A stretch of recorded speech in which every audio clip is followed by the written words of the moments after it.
It felt like God had forsaken us when my husband had a stroke in our second year of marriage. I transitioned to being a caregiver, and I felt like we were holding everything together with prayer and duct tape. Depression and doubt became my friends because I thought marriage would fix everything. And this is not what I thought marriage would be. I had to reflect on it and think about whether I wanted to stay. I had to ask myself, why did I get married?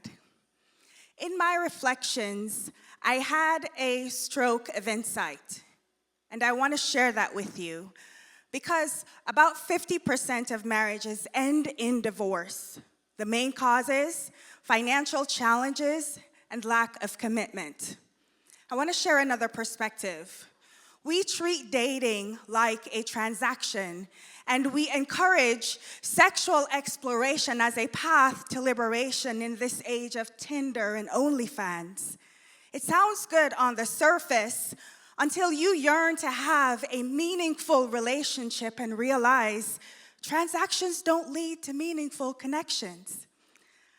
I met my husband as a teenager, and he was very shy, and I did what many women do when they meet a nice guy. I friend-zoned him because I believed at the time that I needed to sexually liberate myself as a feminist. What I realized, it was all a lie because I found bondage.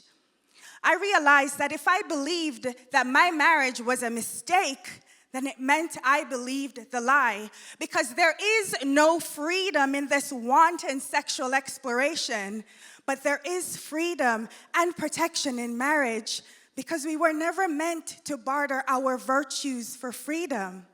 My husband and I dated long distance, and we got to know each other and became friends. Many women who date are afraid to discuss their desire for marriage and kids for fear they will scare their suitor away. Dating is a time to discover whether you and your partner are unequally yoked. And I realized that my husband and I dated with purpose.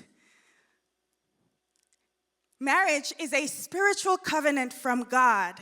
It was never meant to be a legal contract that promises better tax advantages, therefore limiting the power and purpose of marriage.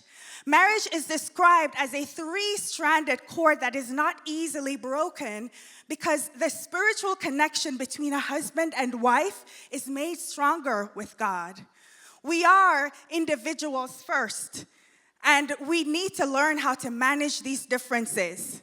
God was intended to be the cement to bind the two and create a cohesive union that is made strong despite our differences. When we try to manage our differences in marriage without God, it becomes difficult, and that's why so many fail. With God, we learn to be patient with each other, to exercise grace, and to be kind to each other because there is life and death in the power of the tongue. Many difficult marriages that don't end in divorce become toxic, especially when they stay together for the children. Couples that prolong these difficult marriages, they cause more harm because kids, they transfer that toxicity into their own relationships.